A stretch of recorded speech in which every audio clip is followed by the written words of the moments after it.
She dumped me with, "We'll always be friends though." I replied, "Absolutely." Weeks later, she found out friendship didn't include rent money, emotional support, or car repairs, especially once I started dating her roommate. The end of my 2-year relationship came on a Tuesday night. It wasn't a shouting match or a dramatic, tear-filled fight. It was quiet, condescending, and ended with the most insulting sentence a person can hear. "We'll always be friends, though." My now ex, Amber, had been acting distant for weeks. She's an artist, or at least that's what she calls herself.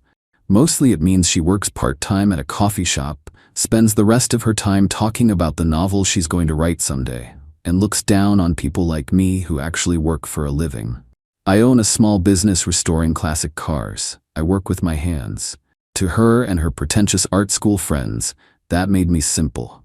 Reliable, but simple. A sturdy piece of furniture you keep in the living room but don't really think about. That night, she sat me down on the couch in our apartment, an apartment where my income covered about 80% of the expenses, and gave me the speech. She'd clearly been practicing it. It was full of vague nonsense about needing to nurture her creative soul and how she felt stifled by our relationship. The subtext was loud and clear. I, with my grease-stained hands and my practical, logical brain, was not exciting enough for her grand, artistic destiny. I didn't argue. I didn't try to change her mind. I'm a mechanic. When an engine is shot, you don't try to reason with it. You accept that it's broken and you either rebuild it or you scrap it. And this relationship was totaled. So I just sat there, listening, as she laid out the terms of her departure from my life. And then came the final, patronizing blow. She put her hand on my knee, her expression a perfect blend of pity and self-importance. "We'll always be friends though, right?" she said, as if she were bestowing a great honor upon me. She expected me to be grateful. She expected me to nod along, happy to be kept in her orbit as a platonic, reliable resource. The ever-dependable Jake, always there to fix her car or help with the bills, but now without any of the messy expectations of a real relationship. In that moment, a switch flipped in my head. The hurt and disappointment I might have felt were instantly replaced by a cold, hard clarity. She wasn't breaking up with a partner. She was reclassifying an asset. I looked at her perfectly composed, sincere-looking face, and I gave her a slow, even smile. "Absolutely," I said. The relief that washed over her was visible. She had done it. She had her freedom, but she had managed to keep her safety net. She had no idea that my definition of friendship was about to become a very harsh and very expensive lesson for her. "Oh, good," she said, her smile now genuine. "I'm so glad you're being so mature about this." "Of course," I said, standing up from the couch. "That's what friends are for. So, as your new friend, let me give you some friendly advice. You should start looking for a roommate to cover my portion of the rent, because I'll be moving out this weekend. My friendship is free, but my share of the bills is not." The smile on her face didn't just fade. It shattered. "What? You're moving out? But you can't. Where am I supposed to go?" "I'm not sure," I said, walking towards the bedroom to start packing. "But I'm sure a resourceful artist like you will figure it out. Friends believe in each other, right?" Update 1. The concept of me actually leaving was something Amber's brain simply could not compute. For the next hour, she followed me from room to room as I started gathering my things, her arguments escalating from confusion to panic to outright rage. "You can't just abandon me here," she said, as I started pulling my clothes out of the closet we shared. "The lease is in both our names. You're legally responsible." "You're right," I said, not breaking my rhythm. "We are both legally responsible, which is why I will continue to pay my half of the rent until the end of this month. That gives you about 3.5 weeks to find a new roommate to take over my spot. Or we can break the lease together, which comes with a $2,000 penalty that we would split. I'm comfortable with either option. The choice is yours." The mention of a $1,000 penalty, a sum she absolutely did not have, sent a fresh wave of panic across her face. Her part-time job was for what she called inspiration money, enough to cover her daily coffee and art supplies. I was the one who handled the actual cost of living. "I can't afford that. And I can't find a roommate in 3 weeks. You have to stay, Jake, at least until the lease is up in 6 months. It's the decent thing to do. We're friends, remember?" Friends don't force friends to live in an awkward, emotionally charged environment, I said, pausing to look at her. That would be unhealthy. As your friend, I'm giving you the space you need to find yourself. And I'm taking my space too. It was at that moment that our third roommate, Maya, came home. Maya was a veterinary technician who rented the apartment's small second bedroom. She was quiet, worked insane hours, and generally tried to stay as far away from Amber's constant low-grade drama as possible. She walked in, took one look at my open suitcase and Amber's tear-streaked, furious face, and just sighed. "Don't tell me," she said, her voice weary. "Her car broke down again?" "Worse," Amber wailed, turning to her for support. "He's leaving me. He's moving out." Maya's eyes met mine over Amber's head. I just gave a small, tired shrug. "We broke up," I explained. "I'm getting my things. I'm paid up through the end of the month. After that, you'll have a new roommate." Maya's expression was unreadable, but she gave a slow, deliberate nod. "Okay," she said. Then, without another word, she disappeared into her room and closed the door. She was a professional at non-engagement. Amber, deprived of an ally, spent the rest of the weekend trying every manipulation tactic in the book. She cried. She reminisced about our first date. She accused me of being a cold, heartless monster. I didn't take the bait. I just kept packing. My responses always filtered through the new, infuriatingly unhelpful lens of our friendship. "You're really just going to throw away 2 years of memories?" she'd cry. "As your friend, I think it's important to focus on the future, not the past," I'd reply, my voice full of a calm, serene detachment. The first real test of our new dynamic came the following week. I had moved my things into a small, temporary apartment and was in the process of setting up my new life. I got a call from her on a Tuesday night. "Jake, thank God you answered," she said, her voice a frantic whisper. "The power just went out, and the internet is down. You have to come over and fix it."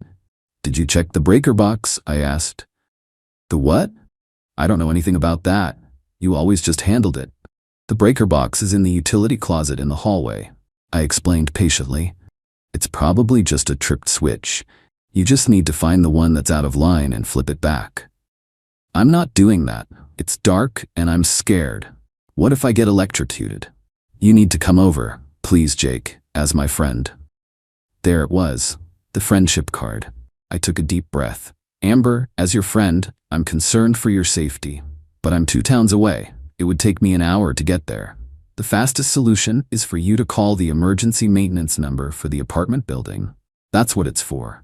They have someone on call 24/7. Their number is on the fridge." There was a moment of stunned silence on the other end of the line.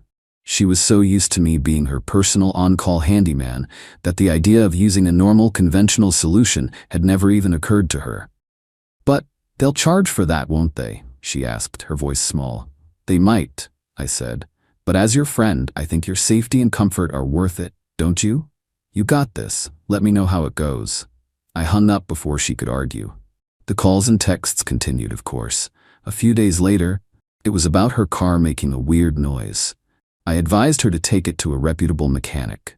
When she complained about the cost, I, as a friend, advised her to start a savings account for car repairs.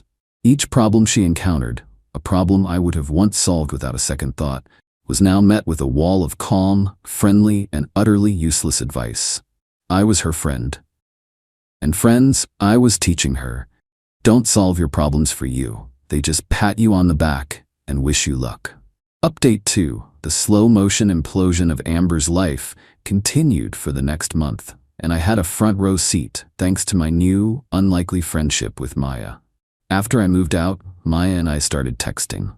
It began as a sort of battlefield intel exchange. She'd give me a heads up when Amber was having a particularly spectacular meltdown, and I'd offer my sympathies. I learned that Amber's search for a roommate was a complete disaster.